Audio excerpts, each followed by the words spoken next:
All right. Min and I are still learning our way. We were both waiting for the other person to hit go live as we gradually upgrade our setup here.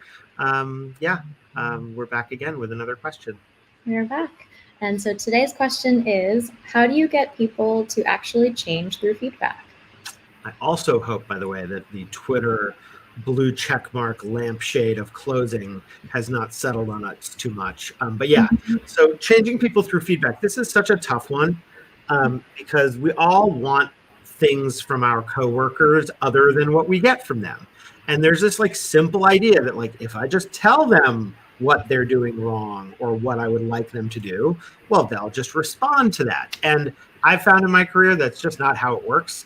I've also found, by the way, there are people who think, well, once I'm the boss, or by the way, I've heard this one a ton, if you give me the bigger title, then they'll listen to me.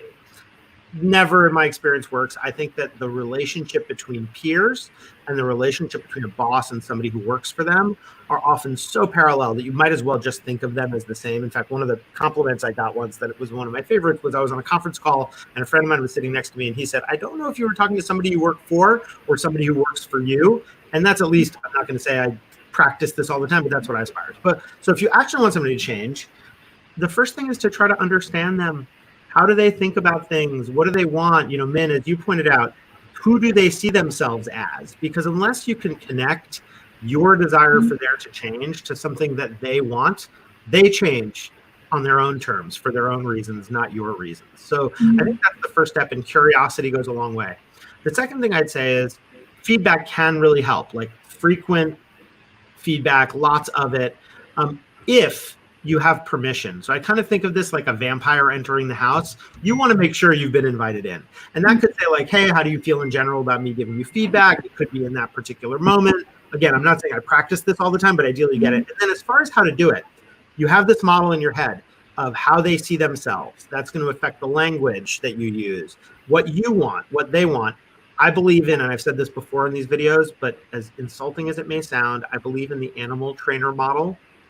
And that model is reward people when they move in the direction you want. We use Bonusly on our team that we're proud to be investors in for that kind of encouragement. Do it often, do it consistently, as much as you can. And otherwise, if it's negative, mostly ignore it.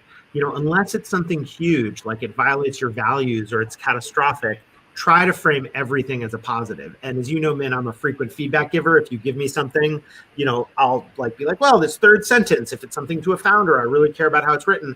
I will try to say, instead of doing it this way, let's try to do it this way, or point at the positive examples as much as possible. I think that's the way to get change. Now, that's feedback for a person to change. If what you want is a work product to change, sometimes you just have to change the work product or ask for the specific change you want. A couple other notes just to close off. One is sometimes you really do need to exercise power to get people to change. And there was an executive who shared on Twitter earlier this week about how he'd had a 360 presented to him and he just crumpled because it was so stern.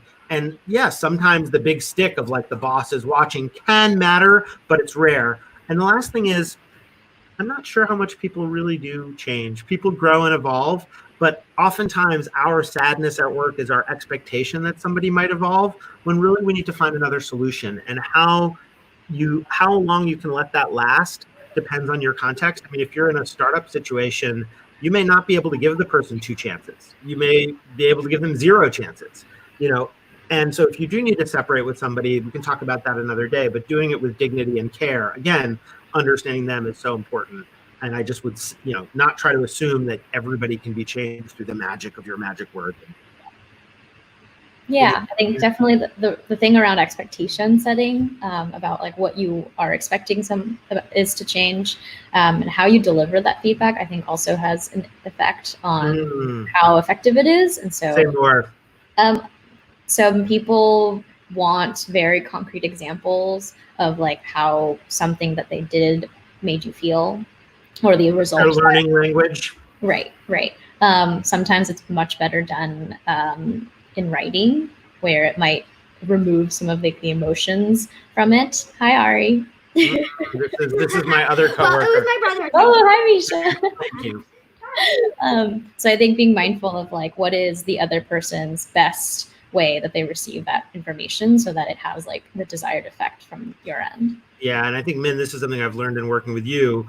I've given you feedback, you've given me feedback, and you've given me feedback on feedback that has helped me land my feedback in a way that works for you. Because honestly, sometimes I can be more tone deaf than I wish I were. So here's to all of us continuing to learn. That's what we're trying to do here.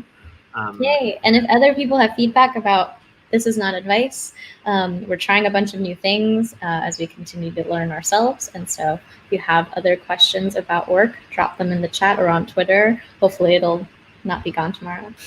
Yeah, right. And we'll see you soon. Okay, thanks, Min. Bye. Bye.